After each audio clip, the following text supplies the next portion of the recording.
भारी पड़ने लगा है नीलम पर इंतजार। हवाएं भी कर रही है खबर लाने से इनकार। जंगल के रोमांचक सफर पर सब निकल पड़े हैं होकर सवार। उपन्यास के इस भाग में जानेंगे नीलम और मंजीत की प्यार भरी तकरार।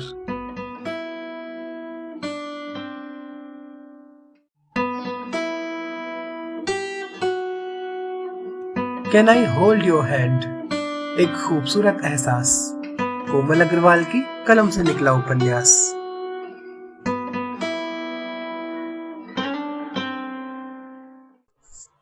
इंतहा हो गई इंतजार की, आई ना कुछ खबर मेरे यार की।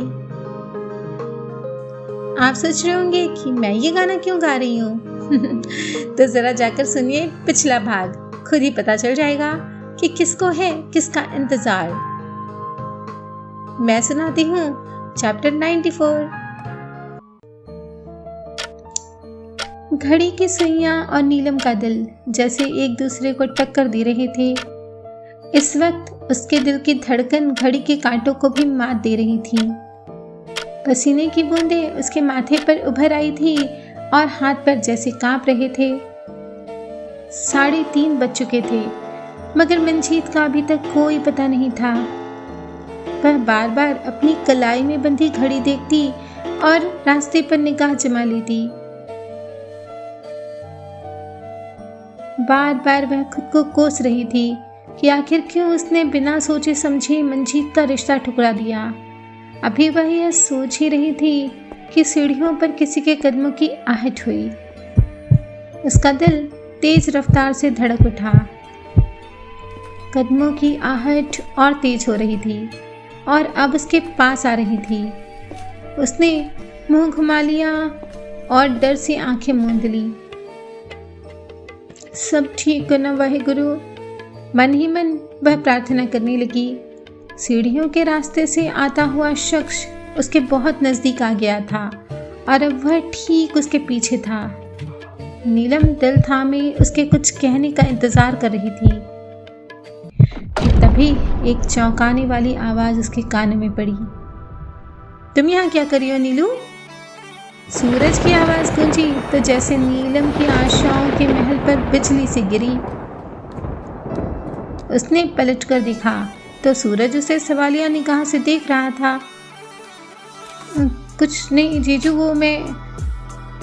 वो कुछ भी ठीक से बोल नहीं पा रही थी। अच्छा समझ गया, उसने कहा। क्या जीजू? वह और घबराई। कहीं सूरज को मंजीत ने खत वाली बात बता तो नहीं दी? यही कि रानी बीमार है और तुम्हें उसके बगैर सुना सुना लग रहा है, इसलिए यहाँ खड़ी हो ना? सूरज बोला तो नीलम की जान में जान आई। लेकिन आप तो होटल जाने वाले थे ना जीजू? उसने पूछा। मैं तो रानी की खातिर नहीं गया। चलो, अब वो खाना नहीं खा रही, सूरज ने उसका हाथ खींचते हुए कहा। लेकिन क्यों? वह उसके साथ चलती हुई पूछने लगी। पता नहीं क्या होगा इस लड़की का, वह चिंतित स्वर में बोला। मंजीत ने उसे नीलम का लिखा लेटर दिखा दिया है, यह बात उससे वह साफ तौर पर छिपा गया था। दोनों रानी के पास पहुंचे तो पता चला कि सब उसे मना कर हार चुके हैं, पर वह थी कि एक निवाला भी खाने को तैयार नहीं होती थी। इतनी भी जिद अच्छी नहीं होती है, मौसी ने गुस्से में कहा और बाहर चली गई।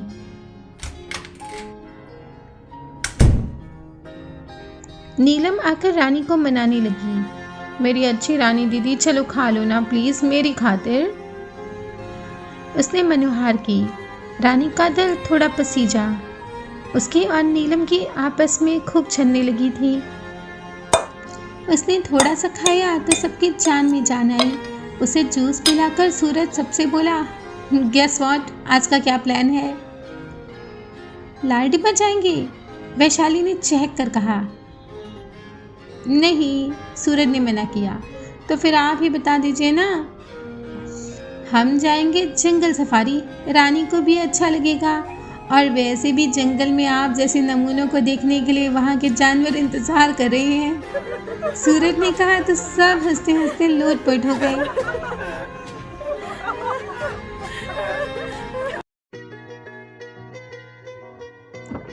आलू भैया कहाँ हैं? पाखी ने एक भी ड्राइवर को ना देखकर पूछा। आज कोई ड्राइवर नहीं जाएगा हमारे साथ। सूरज ने स्टीयरिंग संभाला और पाखी को अपने बगल में बिठाया। रानी और नीलम भी उसकी कार में आकर बैठे। नीलम ने मंजीत की तरफ एक भी बार नहीं देखा। उसे बहुत दुख हो रहा था कि मंजीत ने उसे माफ नहीं किया। मंजीत भी नीलम को दूर से देख रहा था। नीलम जब उसकी कार में नहीं आई तो वह दूसरी कार स्टार्ट करने लगा। हरीश उसके बगल में आ बैठा। प्रीत और वैशाली कार की पिछली सीट पर आकर बैठे। झुमकी को मंगलू जंगल घुमाने ले गया है, अपने गांव के पास वाला। पाखी ने जानकारी दी। अब इन दोनों का कुछ न कुछ प्रबंध करना ही होगा, सूरज बोला। रास्ते भर सब में बातें होती रही। रानी, नीलम, पाखी तीनों सूरज से बातें कर रही थी। इधर दूसरी कार में बैठा मंजीत नीलम के ख्यालों में खोया हुआ था। तकरीबन आधे घंटे बाद वे लोग बेनोग वाइल्ड लाइफ सेंचुरी पहुंच गए थे। जंगल के अधिकारियों का सूरज से पूर्व परिचय था। जैसे ही वे लोग सेंचुरी में पहुंचे, एक जिप्सी उनका इंतजार करती हुई मिली। हम लोग इस पर जंगल के अंदर जाएंगे, सूरज ने बताया। आप लोग डरेंगी तो नहीं? सेफ्टी गन थामे एक गार्ड आया और उसने लेडीज से पूछा। हम लोग बड़ी बहादुर हैं, इन लोगों से भी ज़्यादा। पाखी ने सूरज के साथ खड़े मर्दों की तरफ इशारा किया। सब जिप्सी में चढ़ गए। मज़ा आएगा, प्रीत बोली। मंजीत ड्राइवर के बगल वाली सीट पर आ बैठा।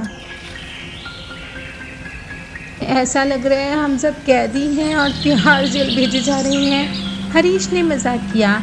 वे सब लोग जिप्सी के पीछे सीट पर बैठे हुए थे। वो अभी नहीं, शादी वाले दिन आपको ज़्यादा फील होगा, मंजीत ने मजाक किया। तो नीलम मन ही मन बोली, इन्हें तो शादी की सज़ा लगती है, तभी तो मिलने नहीं आए एक बार। घने जंगल के बीच जिप्सी तेज रफ्तार से गुजरने लगी। यहाँ पर आप लोग सावधान हो जाइए, कई जानवर स्पॉट कर सकते हैं और फोटो भी खींच सकते हैं, सेफ्टी गार्ड ने बताया। एक मोर दिखा तो नीलम और रानी दोनों खुश हो गई। इसकी मोरनी भी आसपास होगी जैसे हमारी वाली है, सूरज ने पाखी के गले में बाहें डाली और कहा। प्रीत ने उन दोनों की तस्वीर क्लिक की। तस्वीर बहुत ही खूबसूरत थी। वो देखिए, पेड़ पर लटका सींग। गार्ड ने गाड़ी रुकवाई और सबको उतरने के लिए कहा।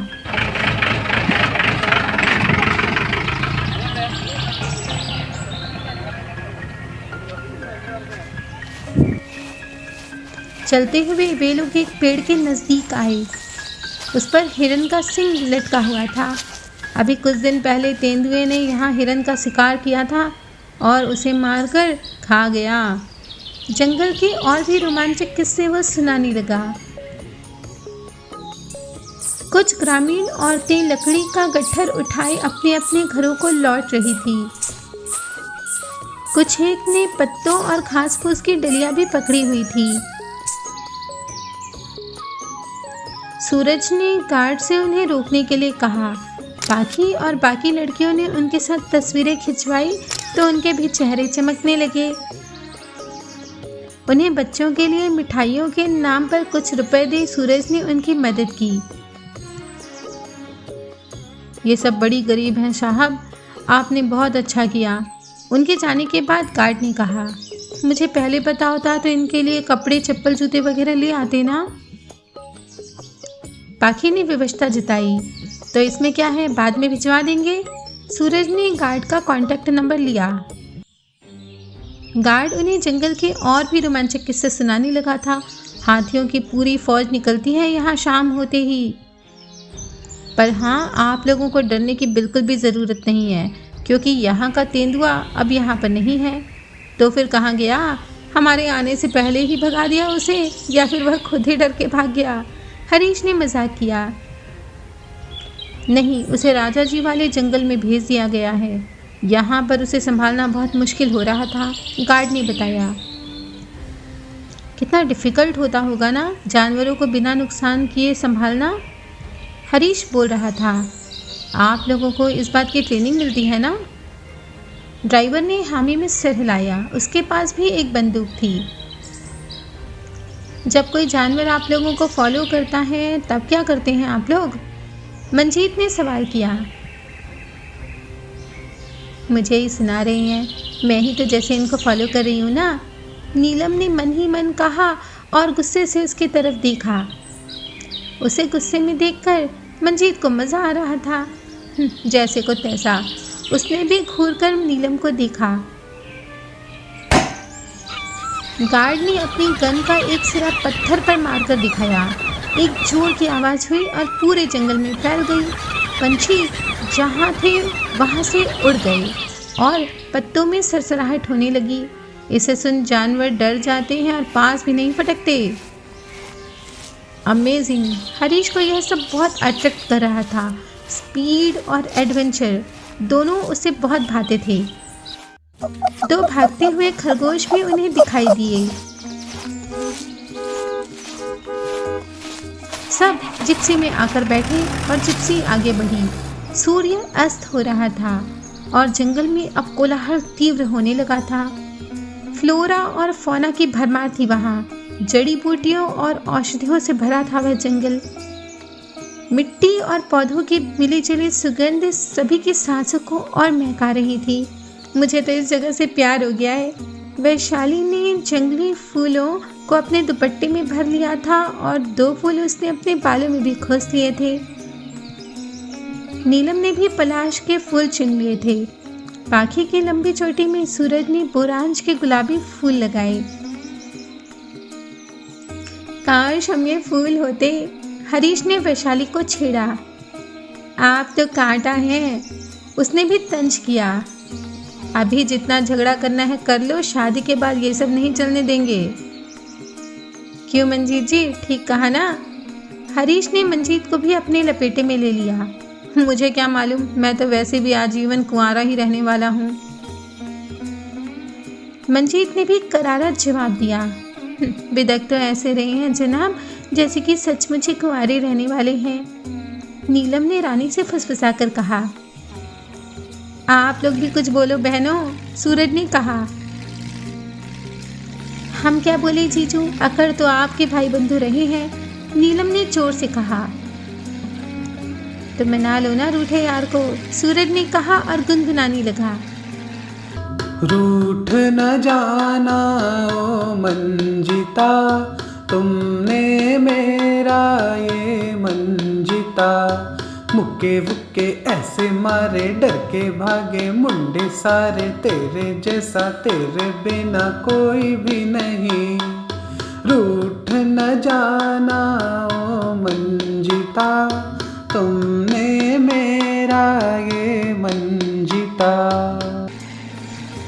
और कैसे मनाऊं जीजू, सॉरी कार्ड दिया था उसका भी जवाब नहीं दिया उन्होंने।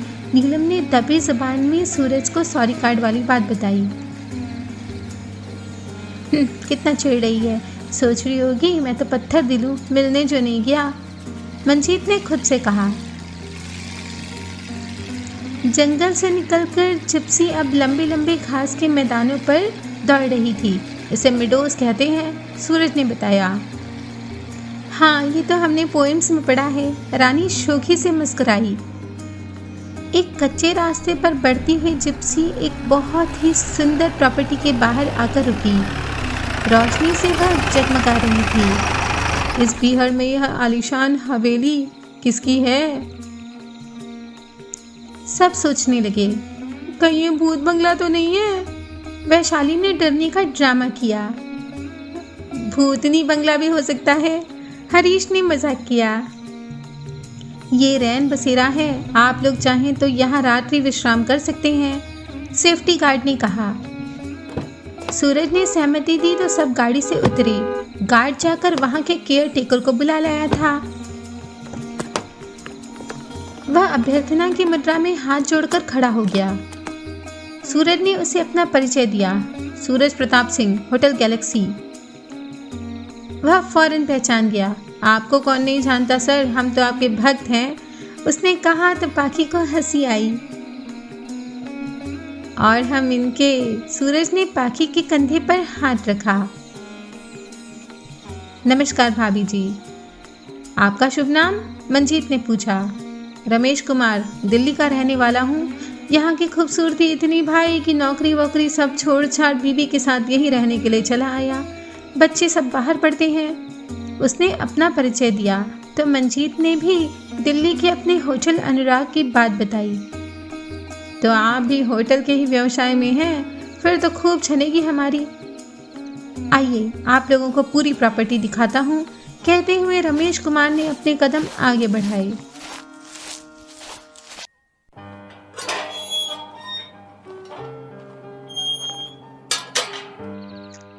रिसेप्शन एरिया, विजिटर्स रूम्स दिखाकर वे उन्हें गेस्ट रूम में लेकर आए। जंगल के बीचों बीच आधुनिकता का संगम था। सूरज को यह शैली बहुत पसंद आई। ऐसी कोई औषधि और जड़ी बूटी नहीं जो इस इलाके में ना मिले। एक से बढ़कर एक दुर्लभ फ्लोरा और फौना है इस रेंज में। रमेश जी ने बताया। यहाँ सबसे ज्यादा स्टूडेंट्स और प्रोफेसर्स आते होंगे ना? रानी ने जिज्ञासा व्यक्त की। वनस्पति विज्ञान में मास्टर्स जो कर रही थी वो। बिल्कुल सही, बड़े बड़े आयुर्वेदाचार्य आकर यहाँ ठहरते हैं और छुट्टियों में तो छात्रों की पूरी फौज ही आकर ठहरती है। एक प्रोफेसर साहब तो अभी भी डटे हुए हैं यहाँ पर। रमेश जी ने जानकारी दी। रानी उनकी बातों में दिलचस्पी ले रही थी। आप लोग अभी भोजन कर लीजिए, फिर टहलने चलेंगे। रमेश जी ने अपनी पत्नी यशोदा जी को बुलाया और सभी से परिचय करवाया। वे सभी को लेकर डाइनिंग स्पेस की तरफ चली। अंदर प्रवेश करते ही सबने देखा कि 3 और लोग भी वहां पर बैठे हुए गपशप कर रहे हैं। यशोदा जी ने लेडीज को ले जाकर सोफे नुमा कुर्सियों पर बैठाया। रमेश जी जेंट्स को लेकर आए। अभी वे सब लोग बैठ ही रहे थे कि एक ठसकेदार हंसी सुनकर चौंके। सूरज और पाखी ने उस हंसी को पहचान तीनों व्यक्तियों की तरफ पलट कर देखा। उस व्यक्ति ने भी उन दोनों को देखा और वो भी उसी तरह चौंका। तो दोस्तों, करने तो आए हैं ये सब जंगल में मंगल, पर कहीं हो न जाए दंगल। आखिर किसकी है ये ठसकेदार हंसी? कौन है इस रोबीले व्यक्तित्व का स्वामी जिसे पहचानकर सूरज और पाखी भी चौंक पड़े हैं? अगर आप हमारी इस कहानी को ध्यान से सुन रहे हैं तो आप इस प्रश्न का उत्तर अवश्य दे सकते हैं। तो देर किस बात की, जल्दी से टाइप कीजिए कमेंट बॉक्स में, ताकि हम भी तो जान पाएं कि आप हमारी इस कहानी से कितना प्यार करते हैं। लाइक, शेयर और चैनल सब्सक्राइब अवश्य कीजिएगा। Stay tuned with connecting dreams, जो दे सपनों को पंख।